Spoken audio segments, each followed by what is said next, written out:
இயேசு உங்களை நேசிக்கிறார். இந்த நாள் வேதாகம தியானத்திற்கு உங்களை அன்புடன் அழைக்கிறேன்.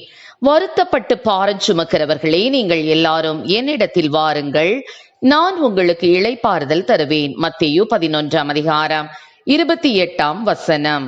ஒரு மனிதன் மலையின் மேல் பெரிய பொதியை தூக்கி கொண்டு ஏறிக்கொண்டிருந்தான்.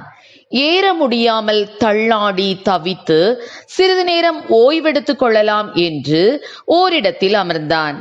அவ்வழியே வந்த முதியவர் ஒருவர், இந்த பொதியில் என்ன இருக்கிறது என்று வினவினார். அதற்கு அவன், இந்த பொதியினுள் பெரும் துயரத்தையும் மன வேதனைகளையும் வைத்துள்ளேன் என்றான்.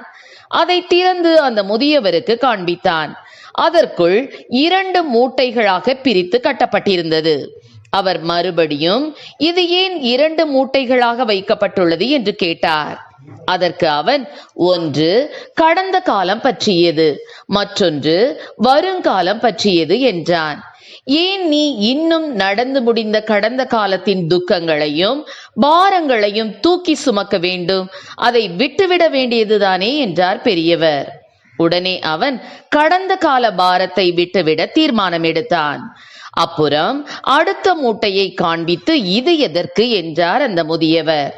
அதற்கு அவன், இனிமேல் என்னுடைய வாழ்வில் நடக்க உள்ள காரியங்களை நினைத்த கவலைகளையும் பாரங்களையும் பற்றியது என்றான். இனிமேல் நடக்கப் போவதை குறித்து இப்போதிருந்தே சிந்தித்து ஏன் கவலைப்பட்டு கலங்க வேண்டும்? அதையும் விட்டுவிடு என்றார். உடனே அதையும் விட்டுவிட தீர்மானித்தான். இனி நீ மலையின் மேல் ஏறு, சுலபமாக ஏறலாம் என்றார்.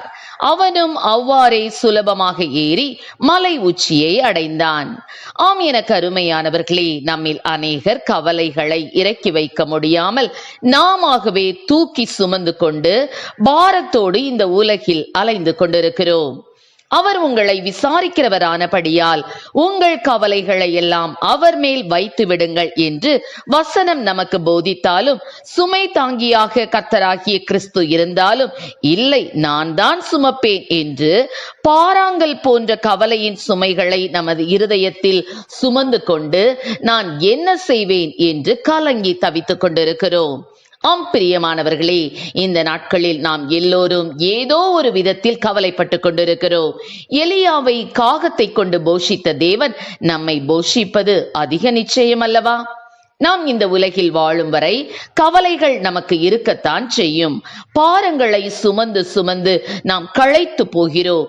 ஆனால் அந்த முதியவர் சொன்ன உடனே அந்த இளைஞன் அவற்றை விட்டுவிட தீர்மானித்தது போல நாமும் அவைகளை விட்டுவிட தீர்மானித்து விட வேண்டும். அப்போதுதான் நமக்கு விடுதலை கிடைக்கும். நம் தேவன் ஜீவனுள்ளவர், நம்மை விசாரிக்கிறவர். அவர் சுமந்ததை நாம் சுமக்க தேவையில்லை. வீணாக சுமந்து சரீரத்திலும் இருதயத்திலும் வியாதிகளையும் துக்கங்களையும் ஏற்று வாழ வேண்டிய அவசியம் இல்லை. நமக்காக சுமை தாங்கியாக கர்த்தர் இருக்கிறார். அவர் மேல் நம் பாரத்தை வைத்துவிட்டு நாம் லகுவாக வாழ கற்றுக்கொள்வோம். கர்த்தர் நம்மை ஆசீர்வதிப்பாராக. ஆமென். ஜெபம். எங்களை அதிகமாய் நேசித்து நடத்துகிறீங்க அன்பின் பரலோக பிதாவே, அப்பா, கடந்த கால கர்த்தாவே ஸ்தோத்திரம் ஆண்டவரே. பாரங்களையும் ஆண்டவரே, வருங்கால பாரங்களையும் சுமைகளாக சுமந்து கொண்டிருக்கிற ஒவ்வொரு பிள்ளைகளுக்காக உடைய சமூகத்தில் வருகிறோம் ஆண்டவரே. வருத்தப்பட்ட பாரம் சுமக்கிறவர்களை நீங்கள் எல்லாரும் என்னிடத்தில் வாருங்கள், நான் உங்களுக்கு இளைப்பாறுதலை தருவேன் என்று சொன்னீரே தகப்பனே. அவர் உங்களை விசாரிக்கிறவரானபடியால் உங்கள் கவலைகளை எல்லாம் அவர் மேல் வைத்து விடுங்கள் என்று சொன்னீரே தகப்பனே. அப்பா, வாக்குத்தத்த வசனங்களை பிடித்துக் கொண்டு கர்த்தாவே அவற்றில் நிலைத்திருந்து கர்த்தாவே ஸ்தோத்திரம் விடுதலை பெற்றுக்கொள்ளக்கூடிய கிருபைகளை கொடும், ஆசீர்வதியும்.